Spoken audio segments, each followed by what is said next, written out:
Hi, Hare Krishna ಎಲ್ಲರಿಗೂ. ಅರ್ಜುನ ಕೇಳ್ತಾರೆ, ತ್ಯಾಗ ಮತ್ತು ಸನ್ಯಾಸಗಳ ಉದ್ದೇಶವನ್ನು ನಾನು ತಿಳಿಯಲು ಬಯಸುತ್ತೇನೆ.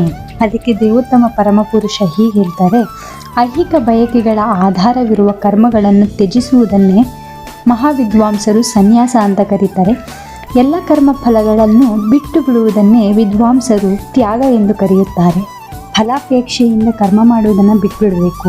ಇದು ಭಗವದ್ಗೀತೆಯ ಉಪದೇಶ. ಯಜ್ಞ, ದಾನ, ತಪಸ್ಸುಗಳನ್ನು ಬಿಡಬಾರ್ದು, ಅವುಗಳನ್ನು ಮಾಡಬೇಕು. ನಿಜವಾಗಿಯೂ ಹೇಳಬೇಕಂದ್ರೆ ಯಜ್ಞ, ದಾನ, ತಪಸ್ಸುಗಳು ಸಹ ಮಹಾತ್ಮರನ್ನು ಪರಿಶುದ್ಧಗೊಳಿಸುತ್ತೆ. ಮಾಡಲೇಬೇಕು ಅನ್ನೋ ಕರ್ತವ್ಯಗಳನ್ನು ಯಾವತ್ತೂ ತ್ಯಜಿಸಬಾರ್ದು. ದೇಹಧಾರಿಯಾದವನಿಗೆ ಎಲ್ಲ ಕರ್ಮಗಳನ್ನು ತ್ಯಜಿಸುವುದು ಸಾಧ್ಯವೇ ಇಲ್ಲ, ನಿಜ. ಆದರೆ ಕರ್ಮಫಲವನ್ನು ತ್ಯಜಿಸುವುದನ್ನು ನಿಜವಾದ ತ್ಯಾಗಿ ಅಂತ ಕರೀತಾರೆ. ಬೆಳಗ್ಗೆ ಬ್ರಾಹ್ಮಿ ಮುಹೂರ್ತದಲ್ಲಿ ಎದ್ದು ಪರಿಶುದ್ಧವಾಗಿ ಕೇವಲ 15 ನಿಮಿಷ ಕೃಷ್ಣನಿಗೋಸ್ಕರ ಮೀಸಲಿಡಿ. ನಿಮ್ಮೊಳಗಾಗುವ ಬದಲಾವಣೆಗಳು ನಿಮಗೆ ಗೊತ್ತಾಗತ್ತೆ. ಮತ್ತೆ ನಾಳೆ ಸಿಗೋಣ. ರಾಧೆ ರಾಧೆ ಎಲ್ಲರಿಗೂ.